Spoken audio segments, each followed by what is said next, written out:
안녕하십니까? 오늘은 한 여성의 용기 있는 이야기를 들려드리겠습니다. 북한 아우지에서 태어나 중국을 거쳐 마침내 대한민국에 정착한 박서연의 파란만장한 삶의 여정을 함께 따라가 보겠습니다. 북한 북부 아우지 지역, 이곳은 출신 성분이 좋지 않은 사람들이 대부분 거주하는 곳입니다. 박서연 씨는 바로 이 아우지에서 태어났습니다. 그녀의 아버지는 남한 출신이었습니다. 북한에서 남한 출신 성분을 가진다는 것은 곧 평생에 걸친 차별과 감시를 의미했습니다. 어린 서연이는 매일 아침 눈을 뜨면서부터 당에 대한 충성심을 다짐해야 했습니다.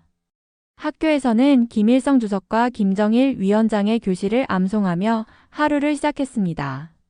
하지만 집으로 돌아오면 아버지의 출신 성분 때문에 받는 차별과 감시의 시선을 피할 수 없었습니다.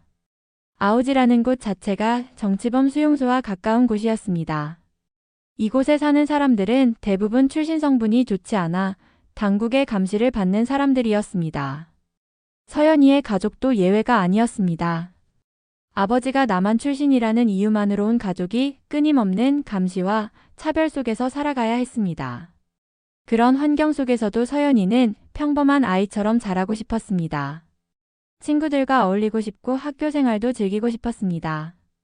하지만 현실은 냉혹했습니다. 아버지의 출신 성분 때문에 항상 주변의 시선을 의식해야 했고 조금만 실수를 해도 당국의 주목을 받을 수 있었습니다. 가정 환경도 넉넉하지 못했습니다. 출신 성분이 좋지 않은 가정에게는 좋은 일자리가 주어지지 않았습니다. 아버지는 힘든 육체노동에 종사하며 가족을 부양해야 했습니다. 어머니 역시 집 밖에서 일을 하며 가게의 보탬이 되고자 노력했습니다. 서연이가 14살이 되던 해 그녀의 삶에 큰 변화가 찾아왔습니다. 아버지가 갑자기 세상을 떠나신 것입니다. 가족의 기둥이었던 아버지를 잃은 충격은 말로 표현할 수 없었습니다. 더욱이 14살의 어린 나이에 가장 역할을 해야 하는 상황이 되었습니다. 아버지가 돌아가신 후 서연이는 더 이상 평범한 학생으로 살 수 없었습니다. 가족의 생계를 책임져야 했기 때문입니다. 어머니 혼자서는 가족을 부양하기 어려웠고 서연이는 학업을 뒤로 미루고 장사를 시작해야 했습니다. 북한에서 개인 장사는 엄격히 금지되어 있었지만 생존을 위해서는 어쩔 수 없는 선택이었습니다. 서연이는 작은 물건들을 구해와서 시장에서 팔기 시작했습니다. 쌀, 옥수수, 작은 생필품들을 구하기 위해 먼 거리를 오가야 했습니다. 14살 소녀의 몸으로 무거운 짐을 지고 먼 거리를 걸어가는 것은 쉽지 않았습니다. 때로는 하루 종일 걸어도 제대로 된 물건을 구하지 못해 빈손으로 돌아오는 날도 있었습니다. 그런 날이면 가족 모두가 굶어야 했습니다.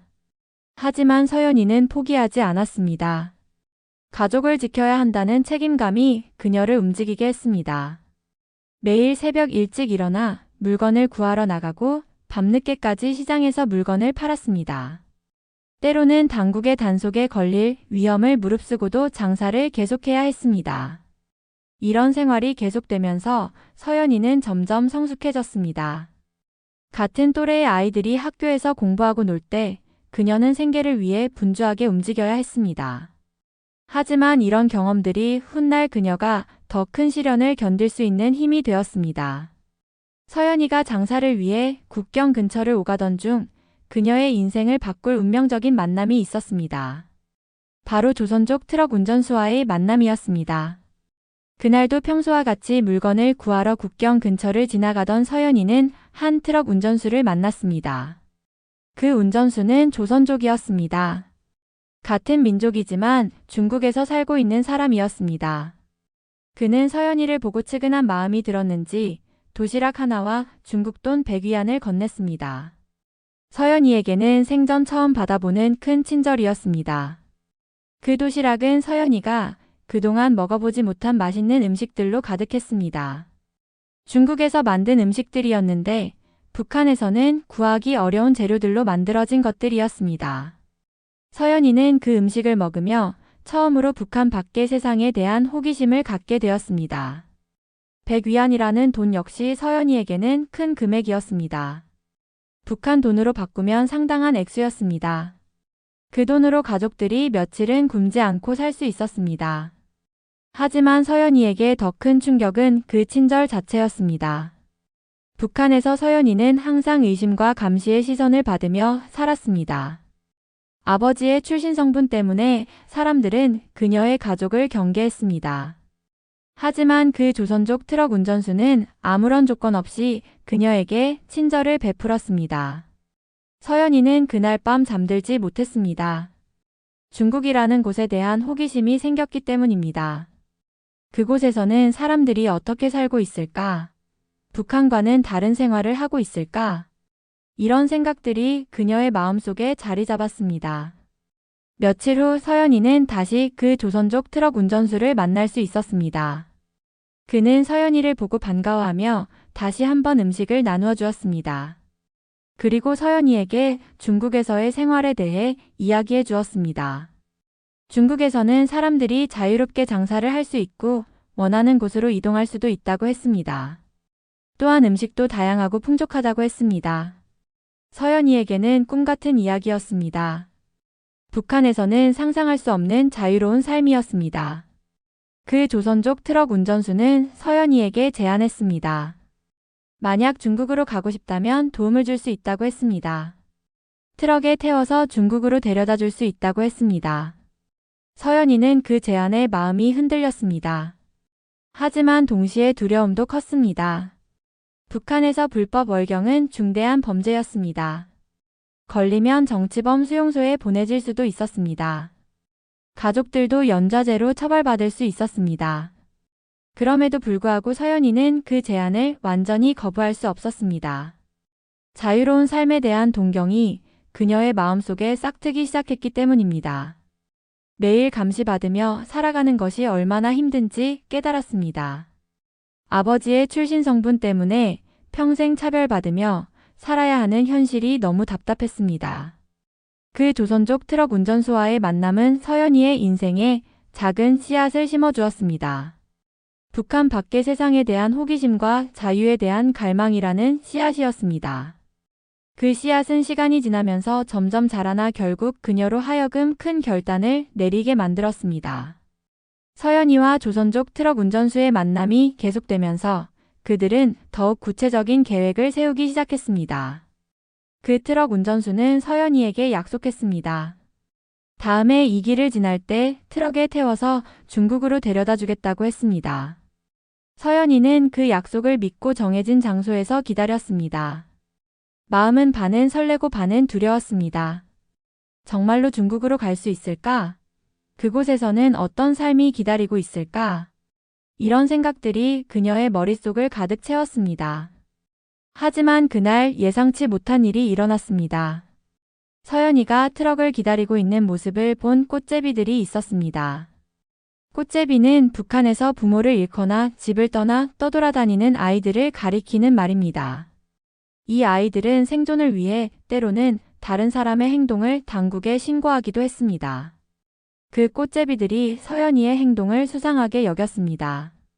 왜 혼자서 국경 근처에서 누군가를 기다리고 있는지 의심했습니다. 그들은 서연이가 불법 월경을 시도하려 한다고 생각했습니다. 그리고 즉시 보위부에 신고했습니다. 보위부는 북한의 비밀경찰 조직입니다. 국가 안전과 관련된 모든 사건을 담당하며 불법 월경 같은 중대한 범죄를 수사합니다. 서연이는 갑자기 나타난 보위부 요원들에게 붙잡혔습니다. 조사실로 끌려간 서연이는 혹독한 신문을 받았습니다. 보위부 요원들은 그녀에게 계속 물었습니다. 왜 국경 근처에서 누군가를 기다리고 있었는가? 중국인과 접촉한 것이 아닌가? 불법 월경을 시도한 것이 아닌가? 이런 질문들이 끝없이 이어졌습니다. 서연이는 필사적으로 부인했습니다. 그녀는 조선족 트럭 운전수와 만나려 했던 것이 아니라고 주장했습니다. 단지 장사를 위해 그곳을 지나가다가 잠시 쉬고 있었을 뿐이라고 했습니다. 절대로 불법 월경을 시도한 것이 아니라고 끝까지 우겨댔습니다. 신문은 며칠 동안 계속되었습니다. 보위부 요원들은 서연이를 압박했습니다. 잠을 재우지 않고 계속 질문했습니다. 음식도 제대로 주지 않았습니다. 서연이는 몸도 마음도 지쳐갔습니다. 하지만 서연이는 포기하지 않았습니다. 만약 불법 월경 시도를 인정한다면 자신뿐만 아니라 가족들도 큰 처벌을 받을 것을 알고 있었습니다. 그래서 끝까지 부인했습니다. 아무것도 모른다고 단지 장사를 위해 그곳을 지나가고 있었을 뿐이라고 주장했습니다. 며칠의 신문 끝에 보위부는 서연이를 석방했습니다. 명확한 증거를 찾지 못했기 때문입니다. 하지만 서연이는 완전히 자유로워진 것이 아니었습니다. 보위부는 그녀를 계속 감시하기로 했습니다. 집으로 돌아온 서연이는 큰 충격을 받았습니다. 며칠 동안의 신문과 조사는 그녀에게 큰 트라우마를 남겼습니다. 하지만 동시에 그녀는 깨달았습니다. 북한에서는 자유로운 삶이 불가능하다는 것을 말입니다. 보위부의 감시는 계속되었습니다. 서연이가 어디에 가든 무엇을 하든 누군가가 지켜보고 있었습니다. 이웃들도 그녀의 행동을 주시했습니다. 조금이라도 수상한 행동을 보이면 즉시 당국에 신고할 준비가 되어 있었습니다. 이런 상황에서 서연이는 더욱 절망적이 되었습니다. 평생 이런 감시와 의심 속에서 살아야 하는 것일까? 자유롭게 살 수 있는 날이 올까? 이런 생각들이 그녀를 괴롭혔습니다. 그럼에도 불구하고 서연이는 중국에 대한 동경을 완전히 포기할 수 없었습니다. 조선족 트럭 운전수에게 들었던 자유로운 삶의 이야기가 계속 그녀의 마음속에 남아 있었습니다. 언젠가는 그런 삶을 살 수 있을 것이라는 희망을 완전히 버릴 수 없었습니다. 보위부 조사를 받은 후 몇 달이 지났습니다. 서연이는 계속되는 감시 속에서도 일상을 유지하려 노력했습니다. 여전히 장사를 해야 했고 가족을 부양해야 했습니다. 하지만 마음 한편에는 항상 중국에 대한 생각이 자리 잡고 있었습니다. 그러던 어느 날 서연이는 다시 한번 조선족 트럭 운전수를 만날 기회가 생겼습니다. 그는 서연이가 보위부 조사를 받았다는 소식을 들었습니다. 그리고 매우 걱정스러워했습니다. 혹시 자신 때문에 서연이가 고생한 것은 아닌지 염려했습니다. 서연이는 그에게 괜찮다고 말했습니다. 하지만 여전히 중국으로 가고 싶은 마음은 변하지 않았다고 했습니다. 오히려 보위부 조사를 받은 후에 그 마음이 더욱 간절해졌다고 했습니다. 북한에서는 정말 자유롭게 살 수 없다는 것을 깨달았기 때문입니다. 조선족 트럭 운전수는 서연이의 마음을 이해했습니다. 하지만 이제는 상황이 더욱 위험해졌다고 했습니다. 보위부가 서연이를 감시하고 있기 때문에 이전처럼 도움을 주기 어렵다고 했습니다. 자칫하면 자신도 큰 문제에 휘말릴 수 있다고 걱정했습니다. 그럼에도 불구하고 그는 서연이에게 마지막 기회를 주고 싶었습니다. 다음 주에 다시 이 길을 지날 예정이니 그때 정말로 중국으로 가고 싶다면 도움을 줄 수 있다고 했습니다. 하지만 이번이 마지막이라고 했습니다. 서연이는 그 제안을 진지하게 고민했습니다. 이번에 실패하면 더 이상 기회가 없을 것 같았습니다. 보위부의 감시가 계속되고 있는 상황에서 또 다른 시도는 불가능할 것이었습니다. 이번이 정말 마지막 기회였습니다. 약속된 날이 다가왔습니다. 서연이는 평소와 같이 장사를 나간다고 하고 집을 나섰습니다. 하지만 마음은 이미 중국을 향하고 있었습니다. 이번에는 정말로 그곳으로 갈 수 있을 것이라는 기대감이 컸습니다. 하지만 또 다시 예상치 못한 일이 일어났습니다. 서연이가 약속 장소로 가는 길에 또 다른 꽃제비들이 그녀를 발견했습니다. 이들은 이전에 서연이를 신고했던 아이들과는 다른 아이들이었습니다. 하지만 이들도 서연이의 행동을 수상하게 여겼습니다. 서연이는 즉시 위험을 감지했습니다. 이대로 가다가는 또 다시 보위부에 신고당할 것이 분명했습니다. 그녀는 재빨리 주변을 둘러보고 숨을 곳을 찾았습니다. 다행히 근처에 숲이 있었습니다. 서연이는 급히 숲속으로 뛰어들었습니다. 숲속에서 서연이는 숨죽이며 상황을 지켜보았습니다. 꽃제비들이 그녀를 찾아 헤매고 있었습니다. 그리고 얼마 지나지 않아 보위부 요원들이 나타났습니다. 꽃제비들이 신고를 한 것이었습니다. 보위부 요원들은 서연이를 찾기 위해 주변을 수색했습니다. 서연이는 숲속 깊은 곳에 숨어 있었지만 언제 발견될지 모르는 상황이었습니다. 그녀는 숨을 죽이며 기다렸습니다. 심장이 터질 것 같이 뛰었습니다. 다행히 보이부 요원들은 서연이를 찾지 못했습니다. 숲이 넓고 복잡해서 한 사람을 찾기는 어려웠습니다. 몇 시간 후 그들은 수색을 포기하고 돌아갔습니다. 서연이는 가까스로 위기를 넘겼습니다. 하지만 서연이는 깨달았습니다. 이제는 정말로 선택의 시간이 왔다는 것을 말입니다. 북한에서는 더 이상 자유로운 삶이 불가능하다는 것을 절실히 느꼈습니다. 계속 이런 식으로 감시받고 의심받으며 살아갈 수는 없었습니다. 그 순간 서연이는 중대한 결심을 했습니다. 이제 더 이상 망설일 수 없었습니다. 위험을 무릅쓰고라도 북한을 떠나야 했습니다. 자유로운 삶을 찾아 떠나야 했습니다. 그것이 살아갈 수 있는 유일한 길이라고 생각했습니다. 숲속에서 하룻밤을 보낸 서연이는 최종 결단을 내렸습니다. 더 이상 북한에서의 삶은 불가능하다고 판단했습니다. 조선족 트럭 운전수의 도움을 받을 수 없게 된 상황에서 이제는 혼자서라도 중국으로 가야 한다고 결심했습니다. 하지만 혼자서 국경을 넘는다는 것은 쉬운 일이 아니었습니다. 두만강은 북한과 중국을 가르는 국경강입니다. 겨울에는 얼음이 얼어서 걸어서 건널 수 있지만 여름에는 수심이 7m나 되는 300m 폭의 강을 건너야 했습니다. 게다가 국경 경비대에 삼엄한 감시가 있었습니다. 서연이는 아무런 준비 없이 두만강을 향해 걸어갔습니다. 특별한 장비도 없었고 수영을 제대로 배운 적도 없었습니다. 단지 자유를 향한 간절한 마음과 더 이상 북한에서 살 수 없다는 절망감이 그녀를 움직이게 했습니다. 두만강에 도착한 서연이는 잠시 망설였습니다. 강물은 생각보다 훨씬 넓고 깊어 보였습니다. 강 건너편의 중국 땅은 너무 멀리 떨어져 있는 것 같았습니다. 과연 저 강을 건널 수 있을까? 이런 생각이 들었습니다. 하지만 서연이는 돌아갈 수 없었습니다. 뒤돌아봐도 절망적인 현실만 있을 뿐이었습니다. 감시와 차별이 가득한 삶만 기다리고 있었습니다. 그녀는 용기를 내어 옷을 벗기 시작했습니다. 신발도 벗고 속옷만 남긴 채로 강물 속으로 들어갔습니다. 강물은 차갑고 깊었습니다. 서연이는 필사적으로 팔과 다리를 움직여 강을 건너려 했습니다. 하지만 수영 실력이 부족해서 몇 번이나 물에 빠질 뻔했습니다. 숨이 막히고 힘이 빠져갔습니다. 그때 강 중간에 작은 모래섬이 있다는 것을 발견했습니다. 서연이는 간신히 그 모래섬에 도착해서 잠시 쉬었습니다. 숨을 고르고 체력을 회복했습니다. 하지만 아직 강이 절반밖에 건너지 못한 상태였습니다. 잠시 쉬고 있는데 갑자기 강한 빛이 비춰왔습니다. 서치라이트였습니다. 북한 국경 경비대가 강을 감시하는 서치라이트가 서연이가 있는 모래섬을 비춘 것이었습니다. 서연이는 즉시 엎드려서 몸을 숨겼습니다. 서치라이트는 모래섬 주변을 몇 번 비춰본 후 다른 곳으로 향했습니다.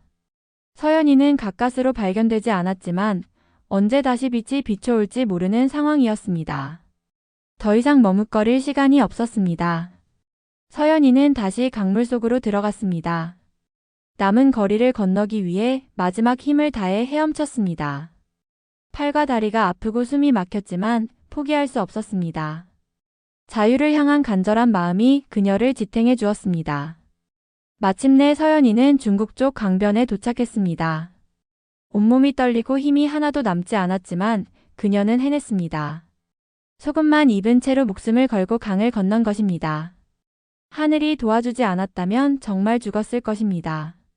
중국 땅을 밟은 순간 서연이는 복잡한 감정을 느꼈습니다. 드디어 자유로운 땅에 도착했다는 기쁨과 동시에 이제 정말로 돌아갈 수 없다는 두려움이 엄습했습니다. 앞으로 어떻게 살아가야 할지 막막했습니다.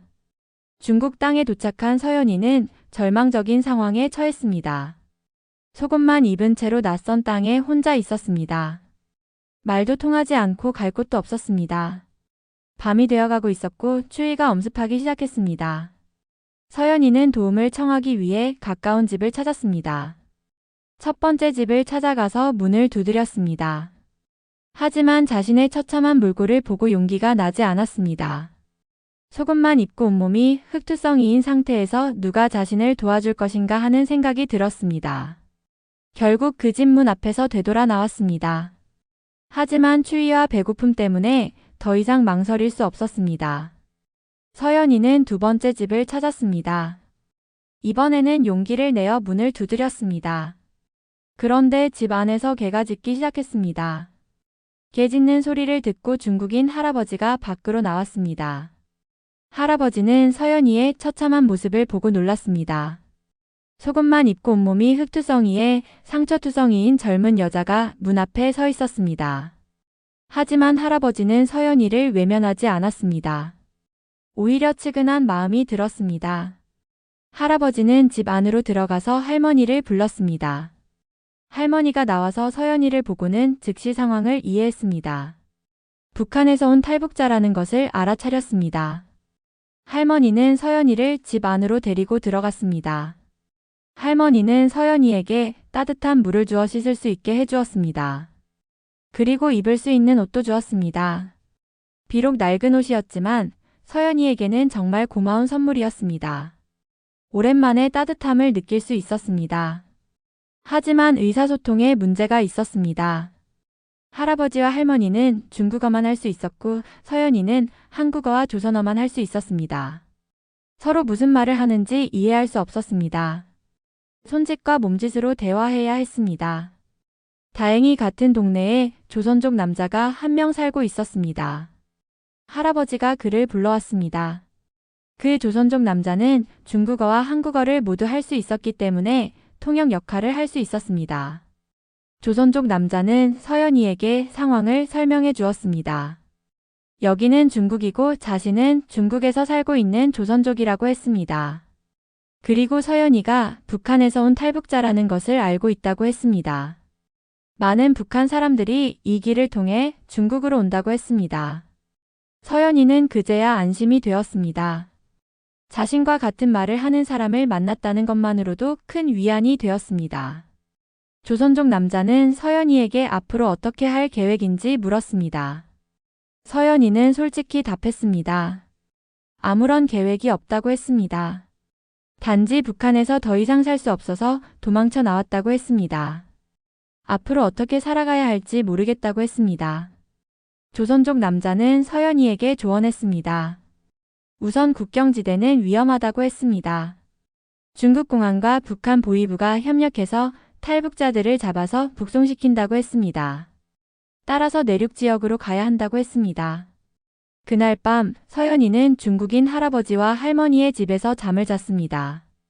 오랜만에 안전한 곳에서 푹 잘 수 있었습니다. 하지만 마음은 복잡했습니다. 이제 정말로 새로운 삶을 시작해야 한다는 현실이 다가왔기 때문입니다. 다음 날 아침 조선족 남자가 다시 찾아왔습니다. 그는 서연이에게 구체적인 계획을 제시했습니다. 국경지대는 너무 위험하니까 내륙 지역인 훈춘으로 가자고 했습니다. 훈춘은 중국 길림성에 있는 도시로 국경에서 어느 정도 떨어져 있어서 상대적으로 안전하다고 했습니다. 서연이는 그 제안을 받아들였습니다. 다른 선택의 여지가 없었기 때문입니다. 조선족 남자는 서연이를 훈춘으로 데려다 주겠다고 했습니다. 그리고 그곳에서 일할 수 있는 곳을 찾아주겠다고 약속했습니다.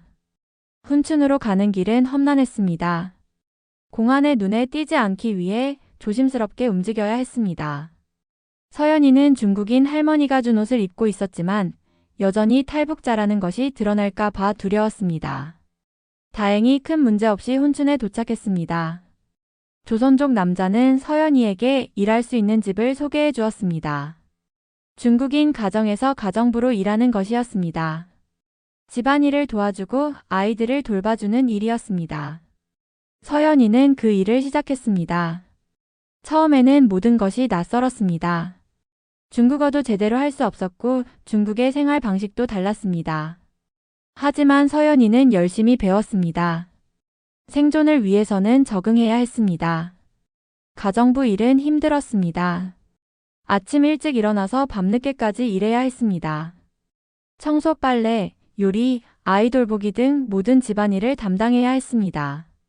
때로는 주인 가족의 눈치를 봐야 했고 부당한 대우를 받기도 했습니다. 특히 중국인 주인의 폭력에 시달렸습니다. 서연이가 일을 제대로 하지 못했다고 생각되면 소리를 지르거나 때리기도 했습니다. 서연이는 참을 수밖에 없었습니다. 신분이 불안정한 상태에서 어디에 호소할 수도 없었습니다.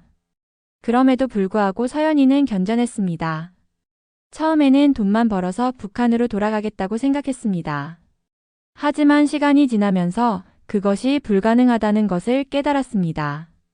북한으로 돌아가면 정치범 수용소에 보내질 것이 분명했습니다. 점점 서연이는 중국에서 살아가는 것에 적응하기 시작했습니다. 중국어도 조금씩 배웠고 중국의 생활 방식도 이해하게 되었습니다. 하지만 여전히 신분의 불안정함은 그녀를 괴롭혔습니다. 어느 날 중국인 주인이 칼을 들고 서연이를 쫓아오는 일이 있었습니다. 서연이가 실수를 했다는 이유였습니다. 서연이는 필사적으로 도망쳤습니다. 죽을 수도 있다는 생각이 들었습니다. 도망치다가 우연히 들어간 작은 가게에서 조선족 남자를 만났습니다. 그는 서연이의 위급한 상황을 보고 도움을 주었습니다.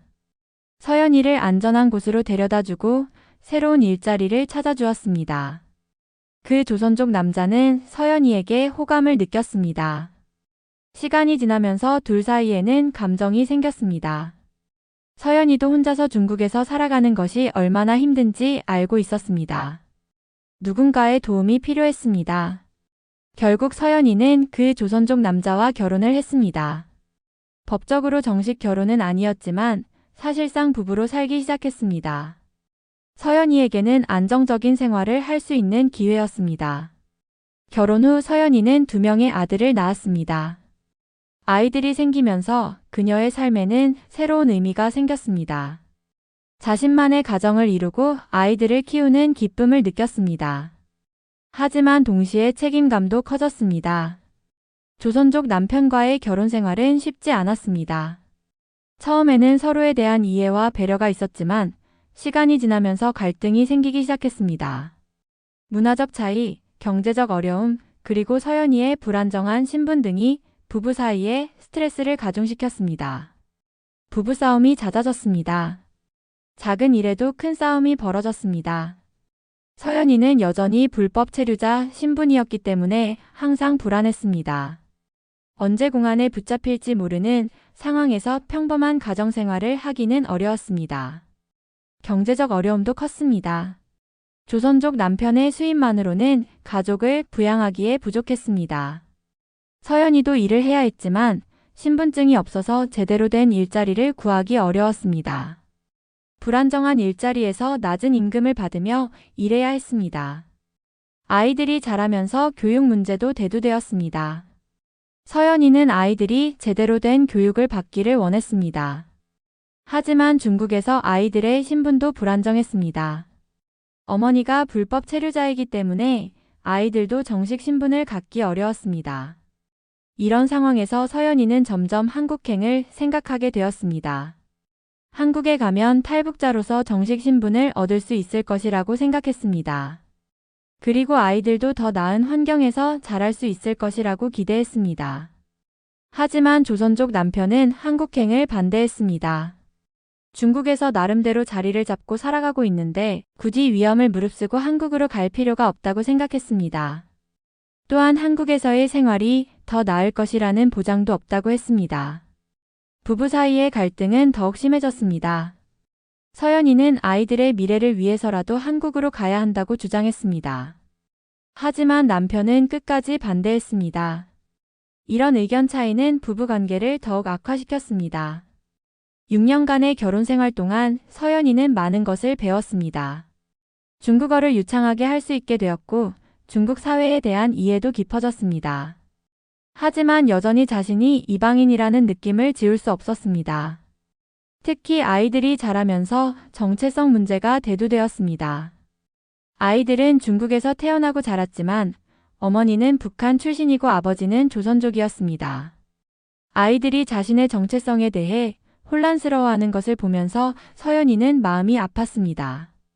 또한 서연이는 자신의 꿈을 포기할 수 없었습니다.